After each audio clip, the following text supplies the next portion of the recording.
හොඳයි අද අපි කරන්න යන්නේ මෙන්න මේ වගේ ටෙක්ස්ට් එකක් මම මේ ටෙක්ස්ට් එක මැද්දට දාලා තියෙන ඉමේජ් එකක් මේ ඉමේජ් එකේ ඔයගලන්ට පේනවා ඇති බෑග්ග්‍රවුන්ඩ් එක ඇනිමේට් වෙවි මාරු වෙනවා බෑග්ග්‍රවුන්ඩ් කලර් එක මම මේ ඉමේජ් එක හැටියට දාලා තියෙන ග්‍රේඩියන්ට් ඉමේජ් එකක් හරි එතකොට මේ ග්‍රේඩියන්ට් ඉමේජ් එක මාරු වෙවි යනවා ඒකේ පොඩි ඇට්‍රැක්ටිව් ගතියක් එනවා සයිට් එකට ඉතින් අපි කෙලින්ම යමු වීඩියෝ එකට කොහොමද මේක කරන්න කියලා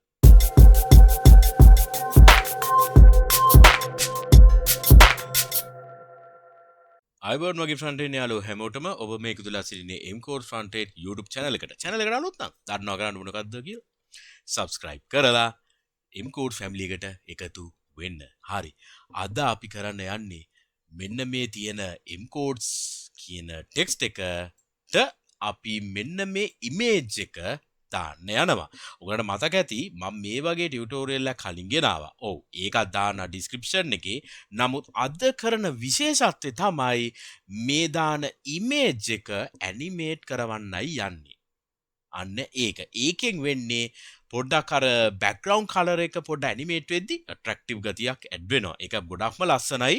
අපි product site හදද්දී ඒ වගේ අර product name එක පොඩි අපිට මේකට ඕනම ඉමේජ් එකක් දාන්න පුළුවන් නේ. ඉතින් ඔයගොල්ලෝ හිතන්න මේකට අපිට ඕනම ඉමේජ් එකක් දාන්න පුළුවන්. ඒක නිසා ඔයගොල්ලන්ට අයිඩියා එකක් ගන්න පුළුවන්. අපිට මොන වගේ ඉමේජ් එකක් මේකට දෙනවද? ප්‍රොඩක්ට් එකේ ඉමේජ් එකක් දෙනවද? ඒ වගේ ඉමේජ් එක තෝරගන්න පුළුවන් ඔයගොල්ලන්ටම. මම දැනට මේ ග්‍රේඩියන්ට් ඉමේජ් එකක් දැම්මා. මේක ලස්සන්ට ඔයගොල්ලන්ට එක්ස්ප්ලেইন කරන්න. right. එහෙනම් මේ ඉමේජ් එක මම මෙතනින් හරි ක්ලෝස් කරා. right. ඉතින් මම මේකට ෆ්ලෙක්ස් බොක්ස් පාවිච්චි කරලා තමයි මම මේක සෙන්ටර් කරලා තියෙන්නේ. ඉතින් මම දැනට h1 tag එක තමයි මේ MCodes කියලා මම ලියලා තියෙන්නේ. එතකොට ඒකට මම දැනට font size එකයි font family එකයි color එකයි විතරයි පාවිච්චි කරලා තියෙන්නේ. එහෙනම් මම කෙලින්ම දාන්නම් මට මේකට background image එක පාවිච්චි කරලා ඒ වැඩේ කරන්නයි යන්නේ. background ඒකට අපි use කරන්නේ clip කියන එක. ඒක මොනවාද text.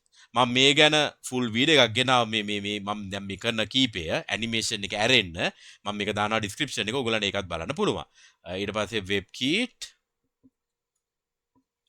බෑග්ග්‍රවුන්ඩ් ක්ලිප් එක ටෙක්ස්ට් කරනවා ඊට පස්සේ අපි දානවා වෙබ් කීට් ටෙක්ස්ට් ෆීල් කලර් ට්‍රාන්ස්පේරන්ට් ඊට පස්සේ අපි දානවා බෑග්ග්‍රවුන්ඩ් ඉමේජ් එක URL ඉමේජ් ඇතුලේ තියෙනවා gradient කියලා image එක. මම ඉස්සර පෙන්නපු image එක දාලා save කරන්නම්. හරි image එක ආවා. ඊට පස්සේ මම කියන්න ඇති background image එක ගත්තාම background එක repeat වෙන්න පුළුවන් නේ. repeat වෙනවනේ. ඉතින් මම මේක no repeat කියලා දාන්න. no repeat. හරි. හරි. ඒ ටික හොඳටම ඇති. මම දැන් keyframe animation එක පාවිච්චි කරන්න. රියන්න මෙතන at keyframe මම මේකට දාන්න text animation කියලා. text animation 0% එකයි එතනින් ගියාම 50% එකකුත් දාන්නම්. ඊට පස්සේ 100 වලින් මේක complete වෙන්න කියලා. දැන් හරි මම animate කරන්නනේ යන්නේ. අපි බලන්න ඕන මේක කොහොමද background image එක animate කරන්න කියලා. ඕගොල්ලන්ට මතක ඇති background image එකක් තියෙද්දි ඒකේ තියෙනවා attribute එකක් background position කියලා. මම මේක පොඩ්ඩක් inspect element ගිහිල්ලා මම ඕගොල්ලන්ට එක පෙන්නන්නම් මම මොකද්ද මේ කියන්නේ කියලා. මොකද්ද මේ ආවේ? right click කරලා inspect කරනවා. හරිද? inspect කරලා මෙන්න මෙතන තියෙනවා නේද background image එක පේනවනේ මම මෙතනට දාන්නම් background position කියලා position හරිද කො එක ගියා background position හරිද 0% කියලා දෙනවා හරිද ඒ කියන්නේ ඒ තැනම තමයි ඉන්නේ xy position තමයි මේ දෙන්න යන්නේ මම මේක වැඩි කරගෙන ගියාම ඕගොල්ලන්ට පේනවද මේක ඇනිමේට් වෙනවා මේක ඇනිමේට් කියන්නේ මේ කලර් එක චේන්ජ් වෙනවා ඕගොල්ලන්ට පේනවද ඔන්න නැතිවම වුණා මේ චේන්ජ් වෙනවා පේනවද කලර් එක හරිද ඒක වෙන්නේ මෙන්න මෙතන පොසිෂන් එක චේන්ජ් වෙද්දී මම ඉනිෂියලි 0 කියලා මේකට 100% කියලාම ලියන්න. දැක්කද කලර් එක චේන්ජ් වුණා. මේ විදිහට කිව්වම තමයි වැඩේ තේරෙන්නේ නේද? 0 කියලා තියෙන්නේ මෙහෙමනේ තියෙන්නේ. මම මේකට 100 කියලා දාපු ගාම කලර් එක මේ පාටපත් වුණා නේද? මට ඒක තමයි ඇනිමේට් වෙන්න ඕන. 0 තිබ්බ එක 100 කරන්න. හරිනේ? හරි. එහෙනම් මම මේක කොපි කරගන්න. මට මේක වෙන්න ඕන 50% එකේදී. එතකොට තිබ්බේ කොතනද? 00 කියලා. හරිද? එතකොට මේක මේ විදියට වෙනවා. ඊට පස්සේ මම මේකම කොපි කරලා මට වෙන්න ඕනේ කියනවා මෙතනදී. ඉතින් මම මේ එකම දේ නේද දෙපැත්තම ලියලා තියෙන්නේ.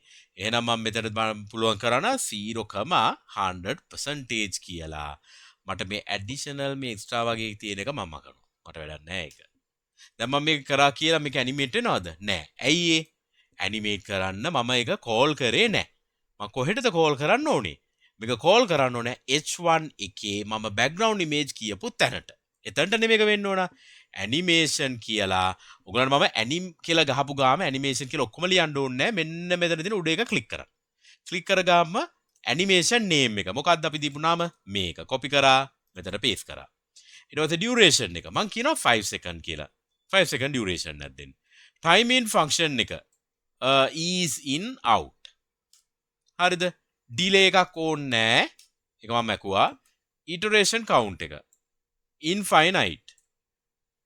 direction fill mode මුකුත් ඕනේ නැහැ. මේවා ගැන මම සම්පූර්ණ වීඩියෝ එකක් ගෙනාවා. මම ඒකත් ඕගලන්ට පෙන්නන්නම්. මේක මේ description එකේ දාන්නම්. ඒතර ඕගලන්ට ඒකත් බලන්න පුළුවන්. හරි මම මේක save කරා. දැන් ඕගලන්ට පේනවද? මෙන්න මේක animate වෙනවා. color එක change වෙවි. මම මේක පොඩ්ඩක් resize කරන්නම් මේක මෙහෙම කරලා පොඩ්ඩක් resize කරන්නම්. දැන් ඕගලන්ට පේනවා ඇති color එක change වෙනවා. දැක්කද? මම මේක පොඩ්ඩක් වැඩි කරන්න සෙකන්ඩ් ගාන. එතකොට ඕගලන්ට පේයි මේක ඉක්මනට මාරු වෙනවා. දැක්කද? අර මෙහෙම එකපාර මාරු වෙන්න ඉක්මනට මාරු නොවෙන්න තමයි මම 5 සෙකන්ඩ් වගේ දුන්නේ. ඔව්. ඉතින් මේක තමයි අද මට ගේන්න ඕනුනේ CSS animation use කරලා text වලට අපි background එකක් දෙනවා නම් ඒක කොහොමද අපි කරන්න කියලා. background image එකක් animate කරන්න. ඒතකොට ටිකක් ලස්සනයිනේ. ඉතින් ඒකට තමයි මම මේ ගෙනාවේ. එහෙනම් වීඩියෝ එක හොඳයි නම් like එකක් දාන්න. channel එකට අලුත් නම් subscribe කරන්න. එහෙනම් යාළුවෝ අතරේ share කරන්න. ගොඩක් මම වීඩියෝ කරලා තියෙනවා මේ channel එකේ. ඔයගොල්ලෝ ඒ channel එකේ videos බලන්න. මුල සිට site එකක් කොහොමද හදන්නේ? flexbox ගැන, gridbox ගැන ගොඩක් දේවල් use කරන මේ ගොඩක් හොඳ techniques, ඒ වගේම CSS beginner tutorial එකක්. ඔයගොල්ලෝ CSS වලට සම්පූර්ණයෙන් අලුත් නම් ඒ හැමදේම බලන්න මගේ මේ channel එකේ හැමදේම playlist කරලා තියෙන්නේ. playlist එක කරලා තියෙන්නේ. එහෙනම් හරි. එහෙනම් අපි ගිහිල්ලා එන්නම් ඊළඟ වීඩියෝ එක හම්බ වෙනකන් හැමදෙනාටම ජය වේවා. cheers අපි ගියා.